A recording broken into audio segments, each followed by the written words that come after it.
Welcome to week 1 of Art CGI 321. This week, we will learn about navigation, interface. This is the first video in a series of videos that will cover those topics. In between, you will find assignments to get you practicing with the software. As you're watching these videos, I would urge you to follow along with your Cinema 4D open, pausing and rewinding as necessary. In addition, every presentation will have an accompanying PDF that is used in the videos themselves. You can download the PDF by clicking on the corresponding link for it. First, if you have not already done so, please read the syllabus and do the syllabus quiz found on Brightspace. If you are confused about how to navigate Brightspace, go to the Overview module within our course in Brightspace and check out the PDF from CUNY titled Brightspace Student Tutorial, or the D2L YouTube playlist for learners. Each week you will receive various videos and tasks, which will all follow this format: video presentation and PDF covering the topic, assignments to practice the topic, and a discussion board to share your work with your classmates and interact with their work. So what is Cinema 4D? Cinema 4D is a 3D modeling, animation, and rendering software created by Maxon. It is a powerful toolset that makes 3D workflows more accessible and efficient for design, motion graphics, VFX, AR, MR, VR, game development, and all types of visualization. Here's a video from Maxon themselves.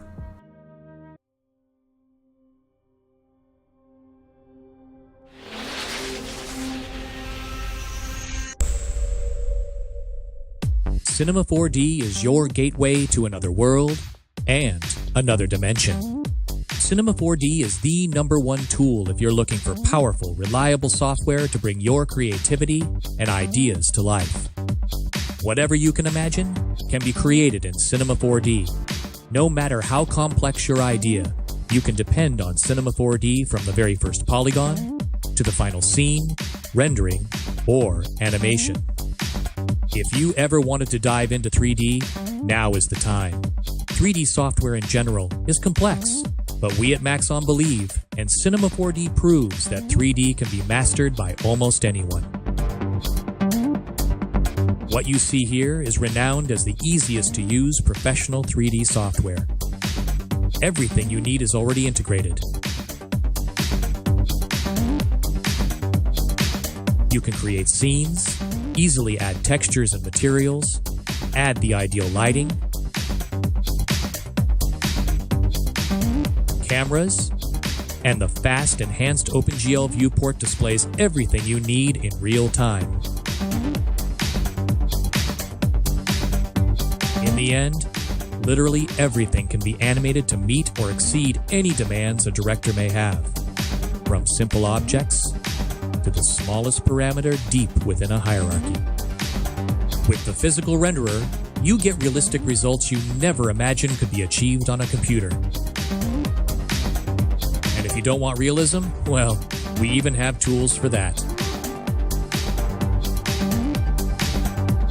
At Maxon, we have made it our primary goal to give artists the greatest amount of creative freedom, with software that provides the ability to work at the highest professional standards, while also being accessible to anyone from 3D beginner to high-end professional. Maxon has given easy-to-use 3D software a name: Cinema 4D. While this video is very informative, it's a little old. So here's the official 2025 Cinema 4D reel to give you a look at the range of things that you can create nowadays using this software. It's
as a fun fact, Cinema 4D is called Cinema 4D because you have 4 dimensions: height, width, depth, and time.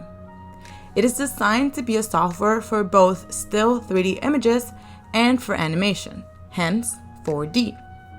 We will be exclusively using Cinema for still images, so we're going to stick to the 3 dimensions. You may be used to working with a 2D workspace that has X, left and right, and Y, up and down. In Cinema 4D, we will be working with all 3, which adds Z, forward and backward. As you can see on the grid, if you were to be plotting points on an XY grid, you only have to worry about left and right and up and down. But making it 3D, now you also have to plot backwards and forwards. Unlike 2-dimensional shapes, 3-dimensional shapes have thickness or depth. Now that you know what Cinema 4D is and that we will be working in a 3-dimensional workspace, let's jump into the software. This is the logo that you will see once you install Cinema 4D. Be aware that Maxon has an application called Maxon One, which houses all of their various softwares. You need to have that installed in order to install Cinema 4D. Think of it as Adobe's Creative Cloud app. Once you open Cinema, the first thing that you will see is the Quick Start dialog. In here, you can see suggested videos from Maxon as well as your recent files. You can create a new file or open an existing one. You can also just close it out. And then here, you're going to see the user interface. And here it is with all of its parts labeled. This is Cinema 4D version 2025. But every assignment can be completed with an earlier version of the software. Sometimes some computers work better with earlier versions, so it's totally okay if you have to install the previous version of it. It is important that you keep in mind where the various tools are located, so that if a video tutorial tells you to alter the attributes, you know to look at the Attributes Manager. In addition, some of the tutorials that I will give you may be from years ago, so the interface may look slightly different. Because of this, it is crucial that you know the general idea of where the different parts are, so that you know where to go if they are somewhere else in a different video. I will be going down the list one by one. Some I will go over in depth in this video, and others will be left for a later time. Let's begin with the viewport, which is your workspace in Cinema 4D. It is the equivalent to your canvas in Photoshop as an example. By default, you're brought into Cinema 4D in your perspective view, which is the view that most closely matches the human eye. It allows you to view your objects in all 3 dimensions at once. On your viewport, you will see your work plane. This is an infinite grid that is there to help orient you. On the bottom right, you will see grid spacing, 50 centimeters. And this is telling you that between each of these, there are 50 centimeters, which is approximately 19 inches. Later on, when we learn to zoom in and out, you will see the spacing change. This is helpful when you're working to scale. Quick note, while doing video presentations, sometimes I'm only going to put the presentation slide for your reference. If you want to read the entire thing, make sure that you download the presentation PDF and keep it for your records. Let's take out a cube to serve as our visual anchor.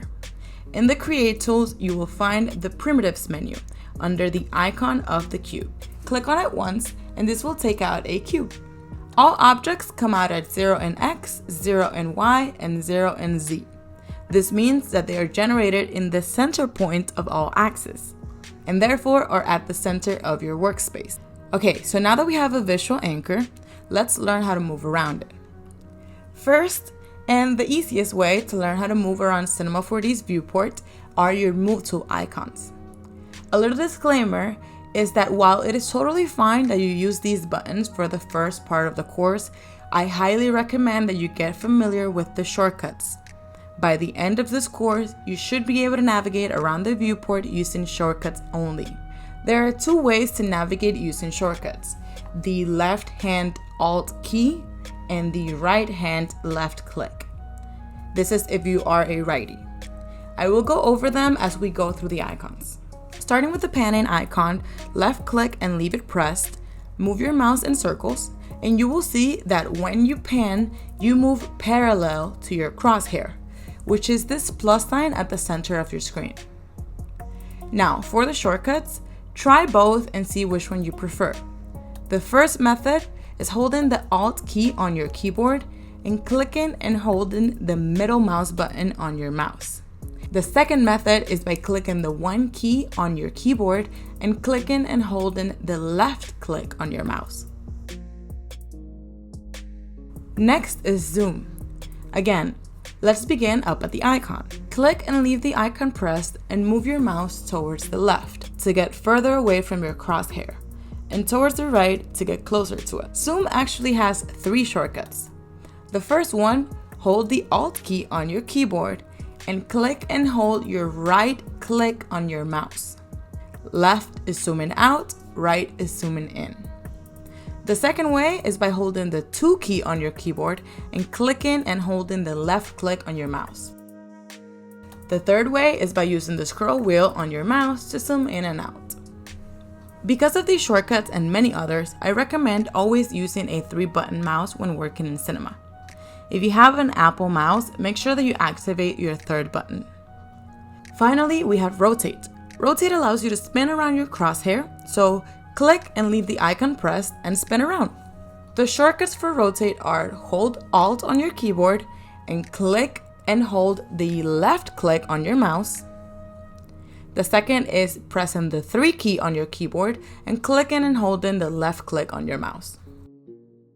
Please make sure that you're following along with me while practicing these shortcuts.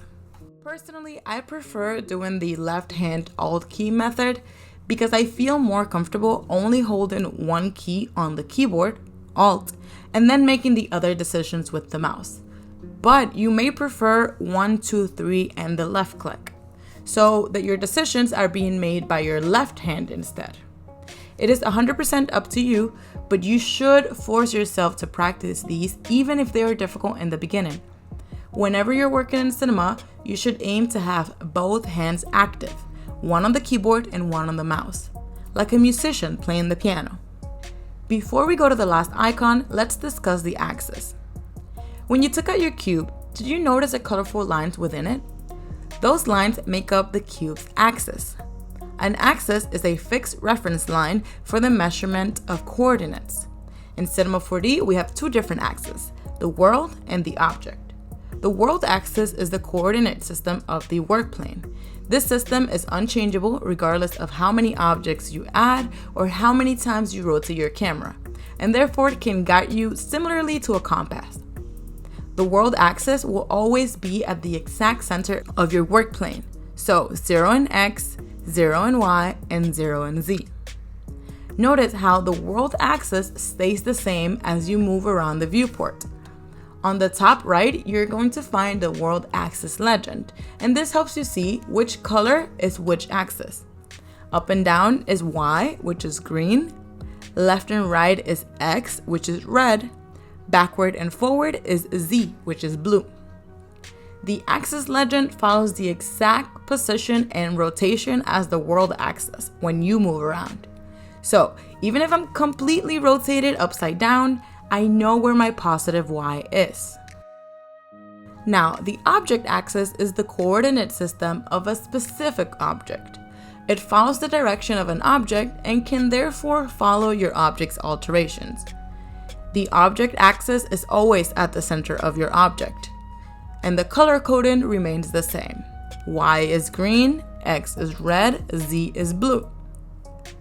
In addition to the regular XYZ, the object axis has 3 triangles called the axis bands. These axis bands allow you to select 2 directions at the same time. If you hover over either the Y, X, or Z axis arrows or the axis bands, you will see that they appear highlighted white. This highlight is to show you which direction will be selected on mouse down, meaning when you click on it. So, to further show you the difference, I'm going to jump ahead a little bit and quickly move and rotate this object. Here you can see where the world axis stays the same, while the object's axis is twisted. Okay, so now let's go back to the 4th icon. This 4th icon is the 4-panel view, which is different as instead of helping us navigate within the viewport, It lets us change views. Like I mentioned before, perspective view lets you see all 3 dimensions. If you click in the 4-panel view, you're greeted by the viewport being split into 4 views: perspective, top, front, and right. Top, front, and right views are flat 2-dimensional views of your 3D object. They are called orthographic views. Clicking on the 4-panel view of each of these takes you to that specific view. Top shows you your viewport from above, which shows you the Z and X axis. Front shows you the front view, so only the Y and X axis. And right shows you the view from the right, so Y and Z axis. Switching between these is extremely helpful when you're working on a specific side of your project. It's also helpful for placing and organizing your object in the viewport. Since navigating in perspective view, it is a 3D space, so it can be a little bit disorienting at the beginning. Make sure to practice moving around the viewport for a while. When it comes to Cinema 4D, practice is crucial. And if you're not following along and practicing on your own, you will get left behind.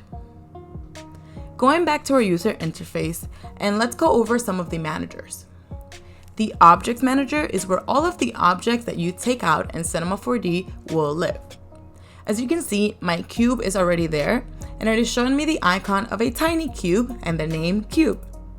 You can change your object's name at any time by going to this manager and double-clicking above an object, similar to any computer file.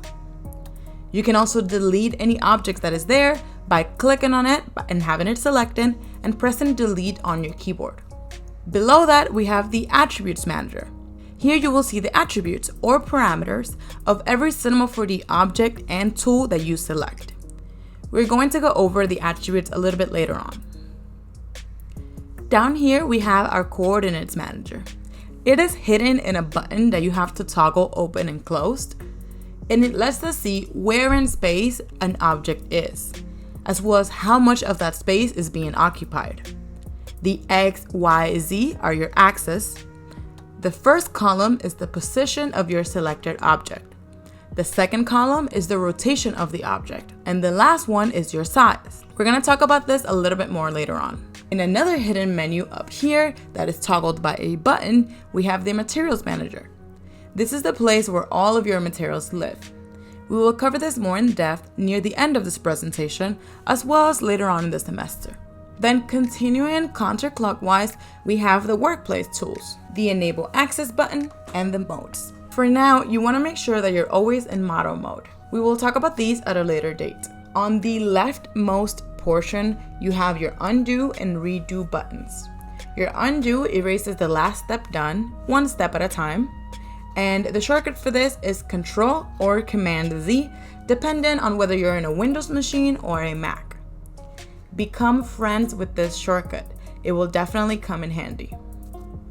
Then you have Redo, which brings back any step that was undone with Undo. Here you have the Transform tools, which are tools that allow you to transform the object in your viewport. Let's use our cube to begin learning these. The first one is the Live Selection, which allows you to select objects, and later on, points, edges, and polygons. If you have multiple objects outside, you can switch between them by using the Live Selection. Notice that when an object is selected, it is highlighted in orange. The shortcut for this tool is the number 9 on your keyboard. The Move tool allows you to move your selected object or component anywhere in the viewport. The shortcut for this is the letter E on your keyboard. With my Move tool selected, I can see the object's axis, the 3 arrows. If I hover over any of these arrows, they're highlighted white, which is a visual cue that this is the arrow that's going to be selected. I can select a specific arrow by left-clicking and holding it, dragging it around, and my object will be moved exclusively in that direction. So if I select the red arrow and click and drag, my cube will be moved in X. Even if my mouse is going up and down, my cube is only going to be moved in X because I only have the X axis selected. We also have the axis bands, which, like I mentioned, allow you to select 2 directions at once. As a way to help you remember, the axis bands are colored after the one dimension that they do not move in. So hovering over the blue one shows me that it's going to move my cube in X and Y, but not in Z, which is the blue axis. The last way to move is by moving all of the axes at once.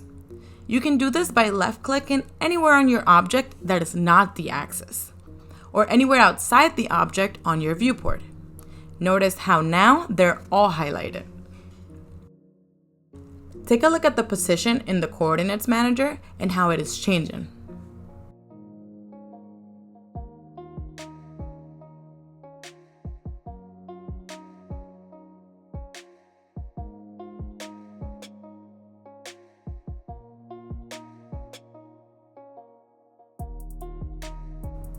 Next up, Rotate tool, shortcut R. This tool allows you to rotate your object or elements. You can select a specific axis color and your rotation will happen around that axis, meaning clicking on the green rotation will cause your object to spin around the Y axis. If you click anywhere inside of the rotation sphere, but the rotation axis itself, the rotation will follow your mouse and move in all directions at once. Next up, we have Scale, shortcut T. The Scale tool allows you to resize the selected object or element. For now, it's a little bit lackluster to select a specific axis, as we can only make it smaller or bigger in all directions at once. However, this will become more powerful later on. For now, clicking and dragging away from your object makes it bigger, and closer to your object makes it smaller. In addition, you can scale your object by using the small yellow dots near the axis. This does allow you to scale your object in one dimension at a time. Since we are transforming our object, I want to mention the axis locks. If any of these are pressed, that specific axis is locked and you won't be able to move in that dimension. These are specific to what tool you're using. Notice how it slightly dulls the color of the axis that is locked. The shortcut for these are the corresponding letters, so X, Y, Z. Unless there's a specific reason that you want to lock an axis, try to steer away from using these. However, I wanted to mention them as sometimes they get locked mistakenly. So now you know where they are and how to toggle that on and off. Then we have the History button, which shows you which tool you currently have selected, and if you click and leave it pressed, it'll give you a history of your most recent tools. Moving on, we're not going to use any of these tools in this video, but I do want to quickly go over them so that you know what they do. First, we have the Null button, which is a relatively new addition to the Create bar as it previously lived within the Primitives menu. The Primitives menu is the menu that contains all of our primitive objects. In the Splines menu, you will have a series of parametric splines as well as tools to create your own. The generator objects are reliant, which means that they depend on other objects to generate their surface. MoGraph is a menu that contains various tools most closely connected to motion graphics. Fields is a menu that contains fields, which are elements mostly used for animation. Deformers are tools that deform the geometry of other objects. Where the sky icon is the menu that contains numerous objects that aid in completing your scene. The camera menu contains virtual cameras with settings similar to real-life ones. The light menu contains various sets of lights to light your scene. Let's go back to that cube. Looking at the Primitives menu, you will see a small arrow on the bottom of it. Anytime that you see this arrow, it means that this is a menu that you can toggle open and there will be more things found within it. Here you're going to find the rest of the primitive objects, such as the cube, the sphere, the tube, and more. A primitive object is a type of parametric object, which means it has parameters or attributes that can be altered within the Attribute Manager. Primitive objects allow for infinite alteration of their attributes without fear of permanence, meaning you can always go back and change it.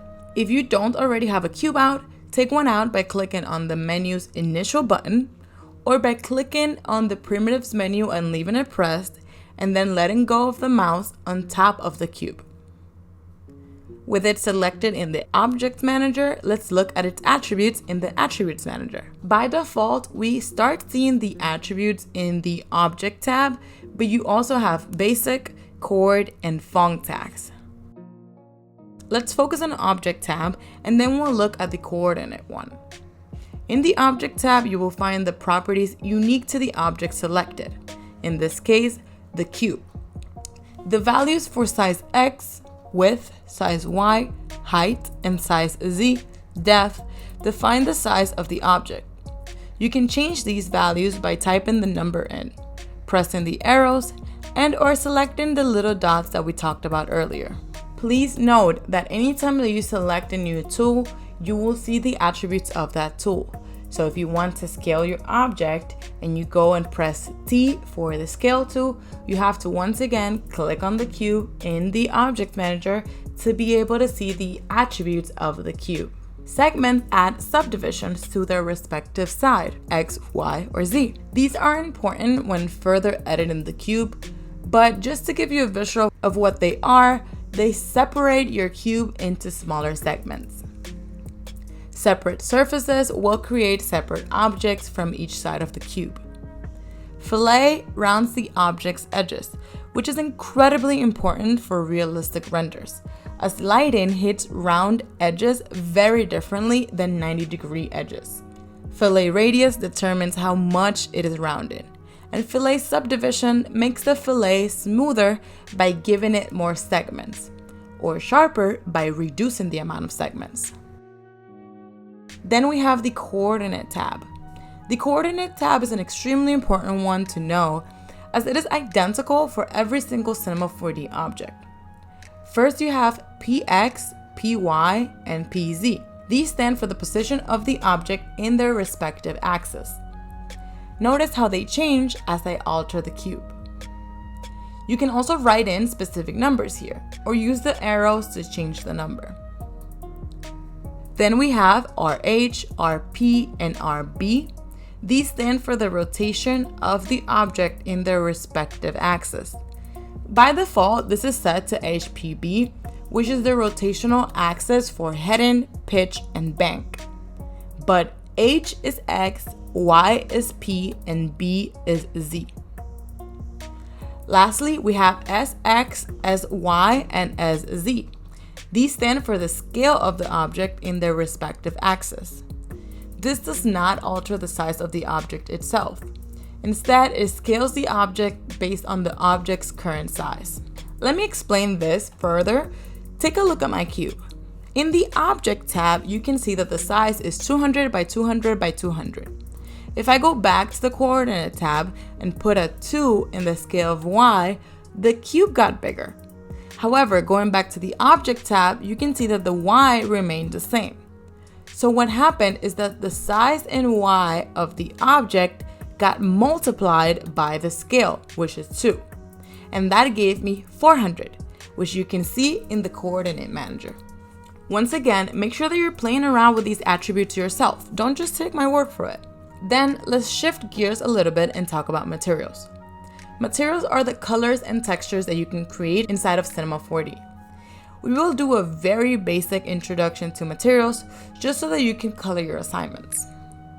Materials appear on the Material Manager. Clicking on this little bubble icon on the top right, you can toggle that open. Before we talk about materials, we need to discuss the render engines briefly. After Cinema 4D's version 2024, Redshift is enabled as a default renderer in the render settings. Redshift is a render engine that delivers photorealistic images, but can really only showcase its quality when Redshift materials are used in conjunction with a Redshift camera and special Redshift light sources. Redshift is pretty advanced and it could be its own separate class.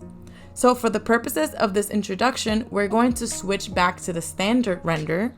It is important to understand the basics of materials, lighting, and rendering before using more advanced rendering. If we have the Redshift renderer on, the materials will be Redshift materials. And if we switch to a standard renderer after the fact, we will lose those materials. So it is important that we switch this out before making materials.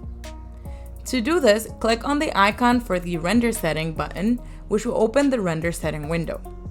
Look for the Render dropdown and select Standard. If you want to save this as your default so that every time that you open Cinema, you will be in Standard, follow these steps. Number 1, make sure that there is nothing on your scene. It should be a brand new scene. You shouldn't move your camera or add any objects. We're about to save a default starter scene. So if there are any changes on your viewport, it will open every single time. I will bring up a brand new scene by going to File, New. Change the renderer from Redshift to Standard.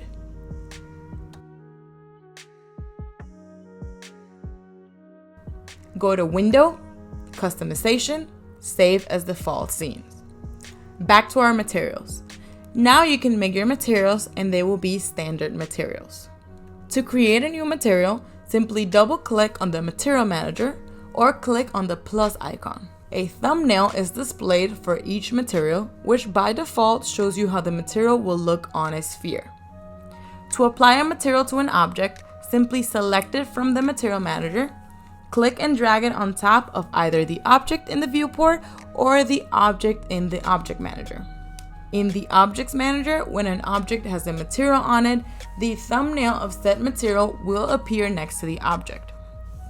Like I said, very basic, so we will only be altering the colors for now. Once you have a material, you can change its color by using the Attributes Manager, and you want to stick to the Color tab. Only alter HSV, which stands for hue, where on the color spectrum, saturation, how vivid or intense, and value, how bright or dark. Now let's talk about turning in assignments. To turn in an assignment, you need to upload both a Cinema 4D file and a render. If you don't upload either of these, you will automatically only receive half of the possible grade for the assignment. First, let's learn how to save a Cinema 4D file. To save your file, first go to File, Save, give it a title, and select Save.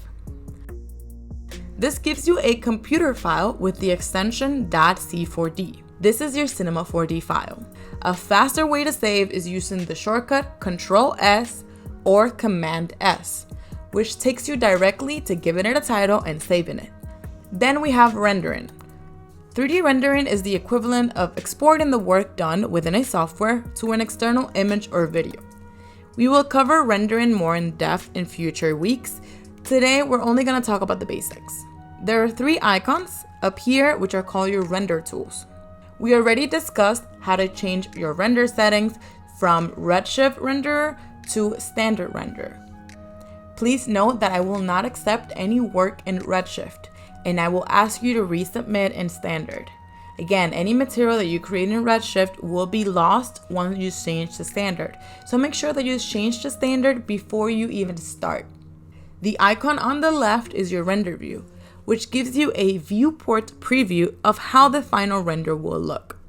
So here you see my cube is on the right side of my viewport, and I will press the render view shortcut, Ctrl+R.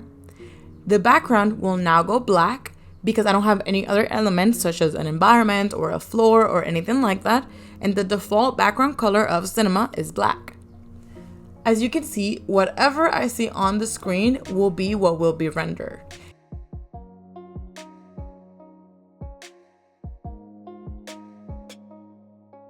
I see that thanks to my render preview, now that I know what it will look like, I can move on to the next icon, Render to Picture Viewer. Clicking here will render to a separate window, the Picture Viewer, and from here is how you can save your file to your computer. To finalize your render, you want to find the Save Image As button. This opens yet another window which will allow you to alter further settings. All that you want to change here is the format. By default, it is set to TIFF. You want to change that so that it is JPEG or PNG. Click on OK, give it a title, and save. The final icon is the render setting, which we already talked a little bit about, but we're going to cover more about it later on. So here you see my Cinema 4D file and my render.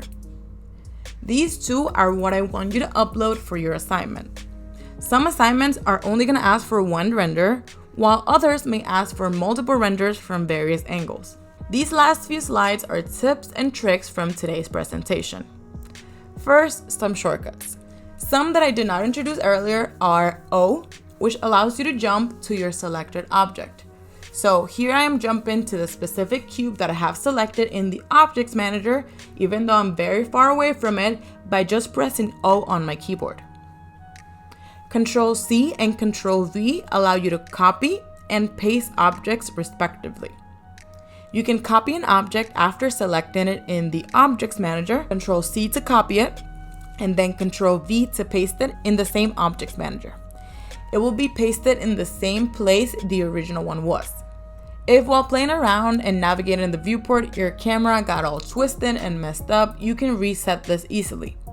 Go to the View menu on the top left and select Frame Default. Lastly, I have encountered that students sometimes change their work plane without noticing, so to fix this, go to your locked work plane, click and leave this pressed, and select Align Work Plane to Y. This will reset your work plane to be flat. To close your Cinema 4D file, you want to go to File, Quit. Make sure that you are always saving the latest version of the work that you are finishing when you're quitting cinema. And that's the end of this video. Go on now and practice.